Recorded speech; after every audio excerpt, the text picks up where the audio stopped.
Hello and welcome to another edition of Paranormal Activity and Mysterious Stories. Well, let me give you a quick preview of what I got coming up in this video.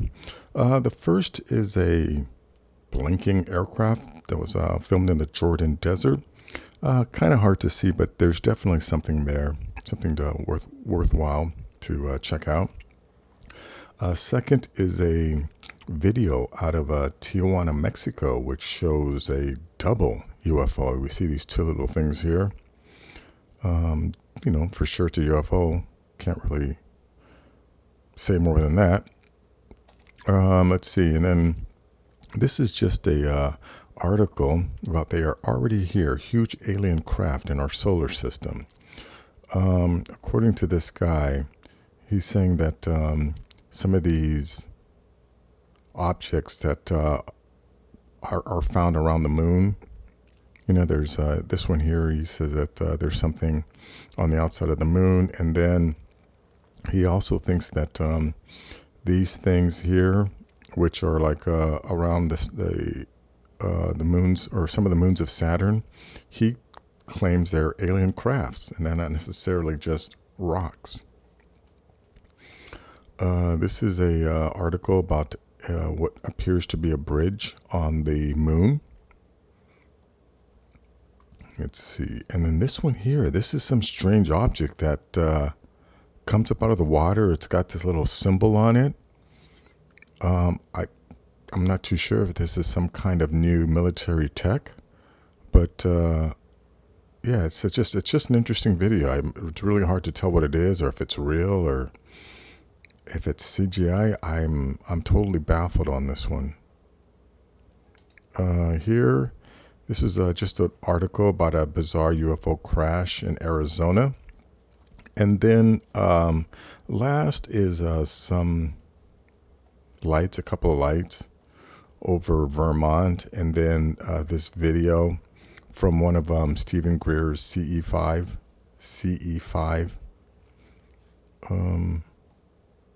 events, where he's able to somehow get UFOs to show up. So anyways, let's get to this first one here. Now this is definitely kind of a long video. Let me go full screen. This is definitely a long video. You see this thing here? This thing here, I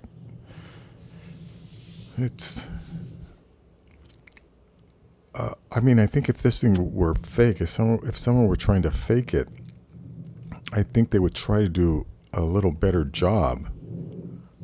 But this seems like a legitimate video of someone who happened to capture something, at a distance. You see, when I'm let me turn this volume down.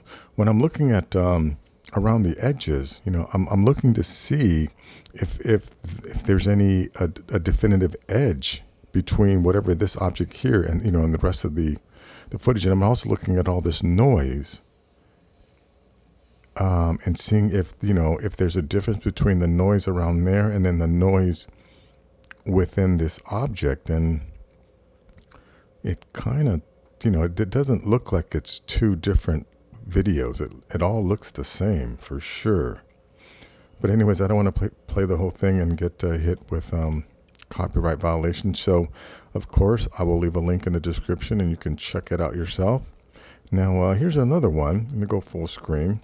Now this is just in Tijuana.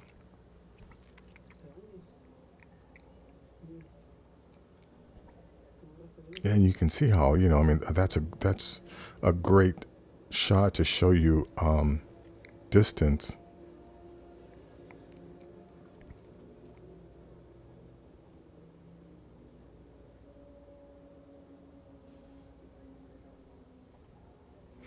Let's see, it's out of focus. Let me if I can get to.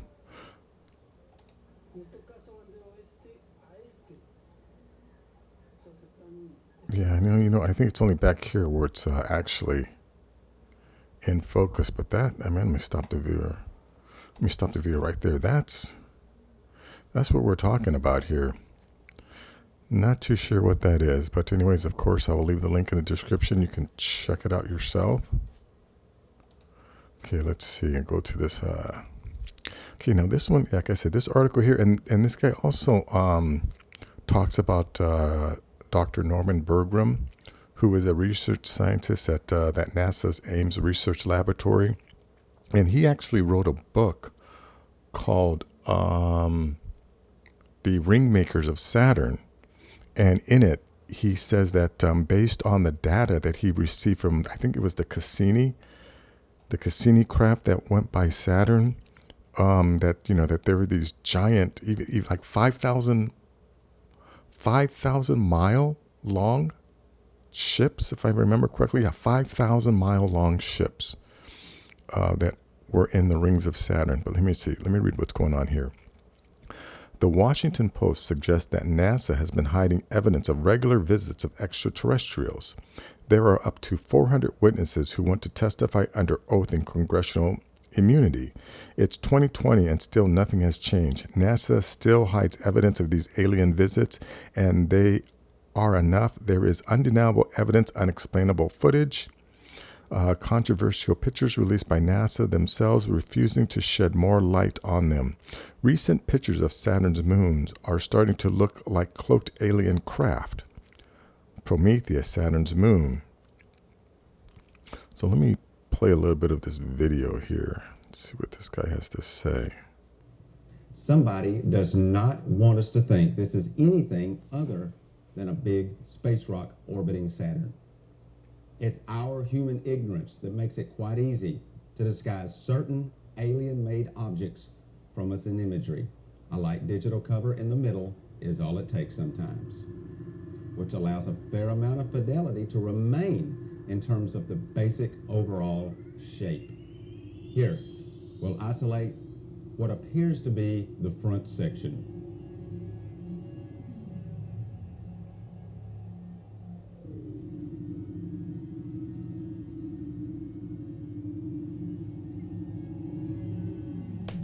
Now, I think, those lines, those definitive lines here, I mean, are definitely a result of image mapping or whatever, or image stitching, when they're stitching this image together. But let me see what this guy has to say here. At times, we'll use this giant pink bird to provide a sense of depth.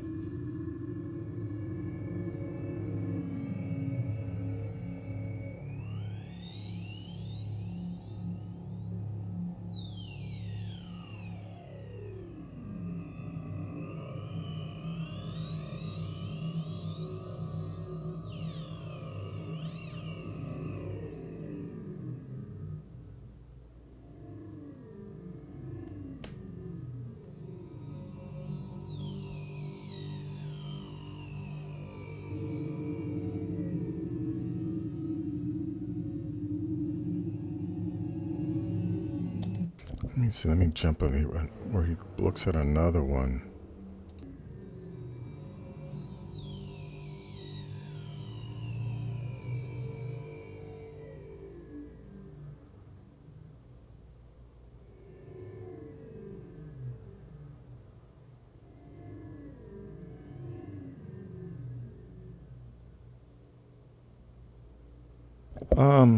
Interesting.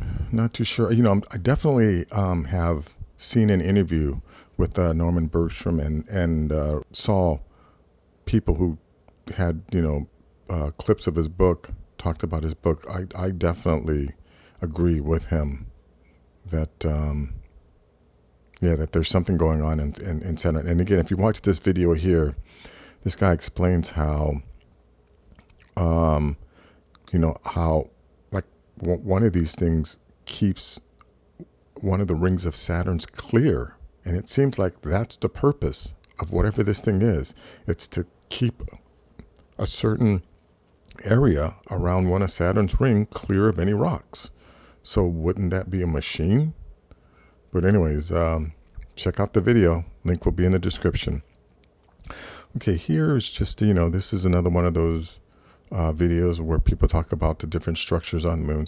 There are definitely structures on the moon. There's no doubt. There's too much evidence. You know what? Let me just get to this video. I'm not interested in reading or, yeah, if you want to read what this stuff has to say, just I'll put the link in the video, but let's see what this guy, oh yeah, look at that. Now that's interesting that it looks like this video, or yeah, this is a telescope from Earth. Wow, look at that. This is, I don't know if this is a bridge, but it's definitely something that's, you know, sticking up from the moon's surface.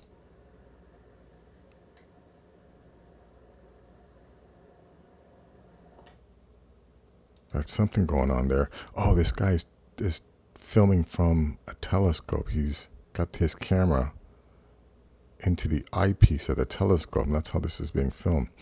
But anyway, that's pretty interesting. I'll put the link in the description. Okay, now here, this one here, man, I don't know what's going on with this. I don't know what it is. I don't know if it's military tech. I mean, it seems like it's something, you know, something that we would have made based on this little symbol there, because it looks like a definite M. But watch this thing. Now, I don't know, is this CGI? And here, if you listen,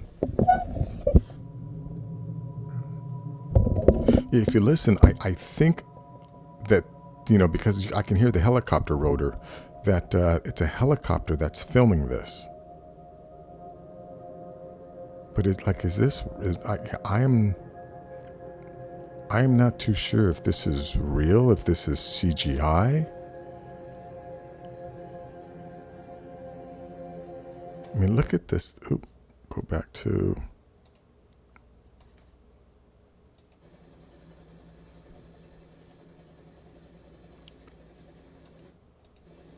Right there. Like, is this CGI? And this light source in here, is this what's giving it lift? Not too sure with this one, but of course the link will be in the description. Interesting. I'd be interested to hear what other people think this is. And let's see. And this one is just article about a crash. Some of the most sensational UFO accounts are those that revolve around these strange crafts coming down to Earth. The Dreamy Draw Recreation Area in the U.S. state of Arizona is a rugged desert park next to the Pistawa Peak, formerly called Squaw Peak Mountain. The area is known for its quaint beauty, hiking and horseback riding trails, and opportunities for all manner of outdoor activities. Looking out over these vistas, tales of UFOs and aliens might be the furthest thing from one's mind, but if the local lore is to be believed, this was the site of a very unusual case in which a UFO came crashing down to Earth complete with alien bodies, and which according to some is still there someplace. The story begins in 1947. In fact, not all that long after the more famous alleged UFO crash at Roswell. While the story has changed into slightly different variations over the years, the main lore has it that in October of that year, two men by the names of Silas Newton and Dr. G witnessed the strange object come thundering down to Earth to crash near the mountains, and the curious pair went to investigate. They supposedly arrived to find a strange wreckage and the area strewn with several bodies of 4.5-foot tall humanoid creatures with oversized head, all of them dead. The men purportedly then collected these bodies and stowed them in a meat freezer until they could figure out what to do with them and who to tell. Apparently, they wouldn't have the chance to tell anyone, as the men were soon after visited by mysterious men in black suits who whisked the bodies away and told the witnesses in no uncertain terms that they were not to say a word to anyone about what they had seen and found. So it says they stowed them in a meat freezer. So these guys drove up, got these bodies, and then brought them to their home and put them in a meat freezer? Or did they take the meat freezer with them? That's very strange. After this, the story goes that the government moved into the area with the U.S. Army personnel, and not only that, but the Army Corps of Engineers had then went around building the Dreamy Draw Dam right over the remains of the fallen spacecraft. It is said that the place didn't need a dam at all, and the only reason it was built at all was to cover up the evidence of the crash, at least according to the tale. The case is most well known from the 1950s book Behind the Flying Saucers by Frank Scully, but there have been numerous people since then who have stepped forward with further information on the otherworldly events. One letter sent into Legends magazine is from an anonymous sender who has a lot to say about the site, and the letter reads, "I have more to add on the crash at Dreamy Draw. I've been hiking there for years and have noticed the bizarre features at the water retention site built by the U.S. Army Corps. The dam area, which is off limits to all, has an excessive amount of posted signs threatening 5 years, $10,000 fines every 50 feet. There is also electronic monitoring of the vault, which is more like a concrete bunker from World War II. This pillbox is located at the low point inside the fake retention area. Firstly, I've never seen any water there, for its location is not where watershed from Squaw Peak Mountain could be trapped. Why is it there? Behind a huge iron door inside the bunker. I believe grants entry to inside the vault to monitor keep secure what is entombed within the dam structure itself. There is a spillway on the outside of the dam. You can't get near it, but it's fake, made to look functional. Most of all, I know how unthorough the government has been with crash site cleanups. Maybe they couldn't get everything. Just west of secure area, there's a hill with a rocky cropping, and underneath in the shady area, mold is growing. Abnormally diverse and thick. Shouldn't even been there. I've counted 5 types colors. It's bizarre. Nowhere on that mountain trail have I seen moss fungus so pronounced." Well, this is a much longer article, but this is pretty interesting. I'll leave a link in the description. You want to check it out and read more on it. Now, let's go to this last one here. Now, these lights were seen in Vermont. News source. Orange UFOs were seen passing over a freeway 2 weeks ago. The UFOs were round, bright, and orange. This color of the UFOs has been seen around the world, but mostly over the oceans off Florida coast and around Costa Rica back in the 1970s. They are round, unlike Chinese lanterns, which are long ovals with openings on the bottoms. I live in Taiwan and seen lanterns every year, but have never seen a lantern like this before. Without an opening on its bottom, how do you put the candle in that powers the paper balloon? It's not lanterns. However, I will place other videos below of similar crafts seen, same color, same shape, same brightness, 100% alien, no doubt about it. This is from Scott C. Waring. So let's go full screen on this one. Let's see. Now I'm going to hit audio so we can hear Dr. Greer talk.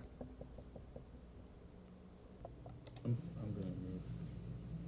We should be filming. I am filming, but just trying to avoid. Those in front, if you can get on your knees or sit on the ground and look in front of your chairs, but stay low. Thank you.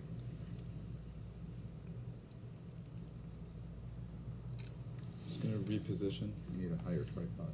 No, I can bring it high. I just don't want Well, don't wait, or you're going to lose it. Just Yeah, stay. yeah, Just keep yeah. with it. There's no time for that.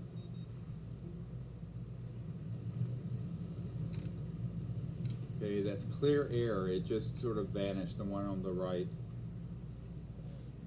There's a lot of controversy with Stephen Greer, but here's my thing with Greer. He's a government man, right? He's definitely been tasked with, this disclosure thing, starting the disclosure movement. But again, because he works for the government, he's not allowed to tell us the complete truth. He's been given an approved narrative, and he has to stick to that narrative. Same thing, with anyone, with Elizondo and the pilot Fravor.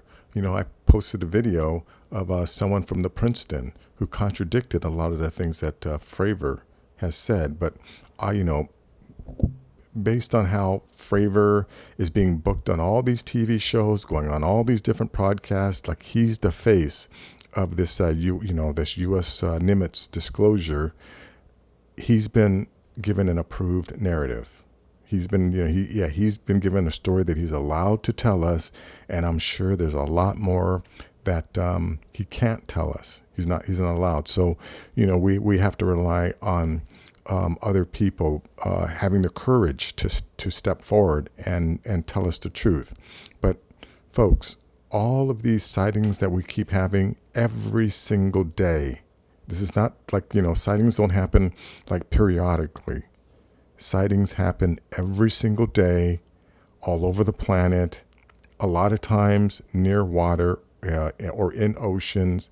And I believe it's the reason why we see so many USOs, underwater submersible objects. We see so many UFOs coming in and out of our oceans is because that's where they live. They must have homes somewhere in the parts of the ocean. Remember, we've explored less than 5% of our ocean floor. So, there's 95% of the ocean floor that we don't know about, and I don't think that's by chance. There has to be people within high levels of government who are completely aware of everything that's going on in this planet, and I think they're tasked with making sure we don't know, or at least the general public doesn't know everything. But anyways, that's going to be it for this video. I hope you enjoyed this video. Please give this video a thumbs up. And remember, folks, it's up to us to disclose. The government is not going to ever have like a head of state come out and disclose. There isn't going to be a big D disclosure. Everything is little d's disclosure, which is happening now. Information is out there. There's a lot of other people like me who are getting the word out. We're helping this to spread the word that we are not alone in the universe. And I get it. There's still people out there who can't accept that fact. But the truth, that's what the truth is. I'm sorry, your belief doesn't change fact and reality. So that's it. Share this video. Give this video a thumbs up. And if you're new to the channel, please subscribe. I'm going to have a lot more things like this. Take care.